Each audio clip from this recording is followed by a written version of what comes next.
Molweni bethuna.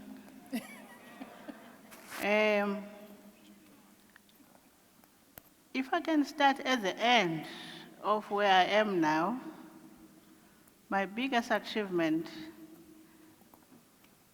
I must say I'm trying to encourage the people who are still at university. Masizenzeni zonke izinto, masitshateni bethuna.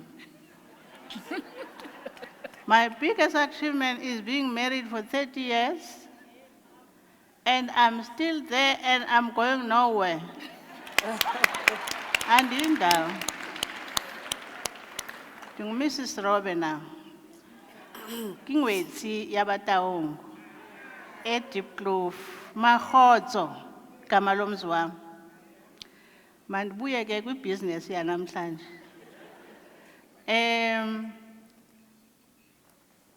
I'm just going to take 5 things because it's a minute each. First, I'm from Cape Town.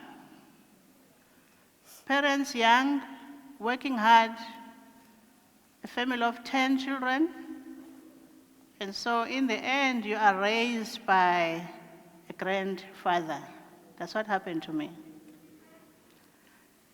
And he was a pastor in Cape Town.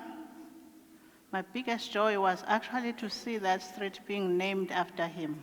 Wow. There's a street in Gugulethu called Reverend J.Z. Ndaliso Street. It comes off NY1, and next to the police station, it's named after him. That's how good he was, I'm assuming. And why I mention him is that the dreams actually start with him. Whether he meant it or not, he seemed to think that there is nothing that we are not capable of doing. We were affirmed very young. The disaster of being a family of church, our school reports were read in church. So while you're number 8 out of 10 children, they speak about this as if you are number 1. And you could never want to fail with that. Second point is that Cape Town was not a place for schooling. And so the families who wanted children to go to school, we were shipped to Eastern Cape. He came from Eastern Cape. He came from Tsendane, a small town next to Butterworth. So most of my schooling is done in Eastern Cape until I end up at St. John's College, which is a boys' school, and we were 5 girls. And so come in the next challenge of being in a house full of boys. We were not beautiful, so we didn't suffer the attention of boys.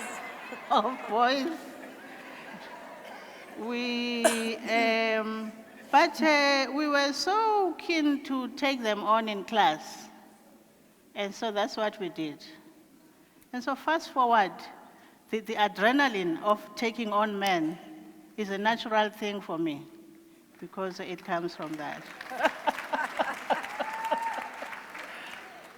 The third point of inspiration is that because from Cape Town to Eastern Cape, you go into a train, so we'll take a train from Bellville or center of Cape Town.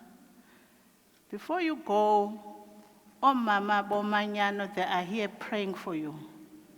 You are a center of prayer. Your name is mentioned in this prayer.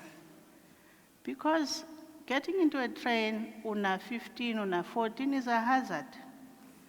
And so fast forward, it can't stop us every time you do something. I'm talking morals now, I'm talking ethics. Every time you do something, think, will it pass the test of those women?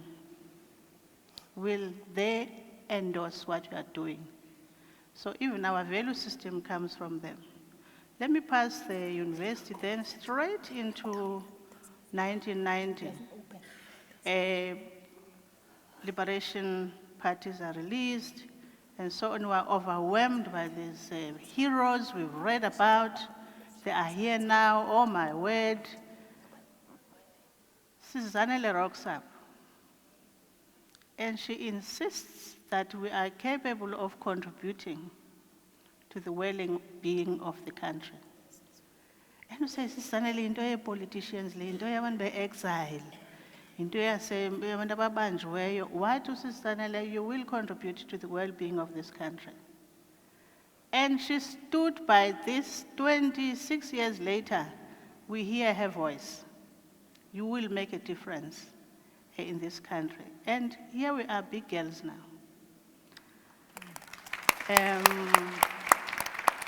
94, 93 comes in, then the whole thing of business and blacks in business and whatnot. Somehow we find, it's kingathi white men and black men are comfortable with each other.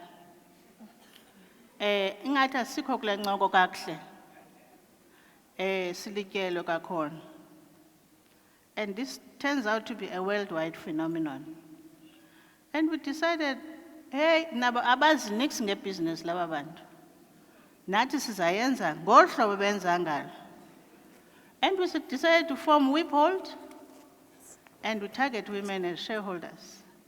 We travel the whole country, and we tell them what we want to do, and we give them the time. In 2 years' time, we'll come back, we'll have the IPO, you will have to participate, and so on. And so 26 years later, 18,000 women responded to this call, took their last savings, and became shareholders of Wiphold. With that, we then had the guts to take on whatever was in front of us. It was, at this point now, our biggest point of conscience was 18,000 women's last savings is sitting with us. We cannot afford to fail. That was the biggest point of conscience. The last point of conscience, which is today, because videos have been then, and this is my last point. 1956 women, luckily this event is celebrated every year, and it's very important that it is. Because we are generations and generations, history to iyalahleka kakhona. It's very important that we're celebrating this 1956. But the big thing about this 1956 now was for us, Nkosi yam, they had nothing. They had nothing in their hands. They only had the power to deal with something once and for all. So while we can hardly walk from one robot to the next robot, they walked kilometers to do this. And so our big point of conscience today is two things. One, and luckily, some of the leaders are with us in the room. Ma'am Betha were there. You kind of like, Ma'am Betha, yeah, none of the politics, but economically, what did you have in mind? Are we still on the right track? That is the first privilege we have. We are able to ask, are we still doing what you had in mind? But okwesibini is that the option to fail, the option to cop out, the option to say, iyanhlula lento, asinayo. It is about their dreams went up to a certain point, and we take on those dreams up to a certain point, and we hand over the baton to the next group of women, mindful of the fact that it's probably going to take 500 years for this thing to be fixed. And so there's no time to chill. UTCA decided to be a housewife. Once you are a CA and an engineer and a lawyer, we don't want this thing about being housewives now because you are married to a rich guy. The reason we put all these resources and infrastructure and things behind you is that the story of women is a long way from being solved. Thank you.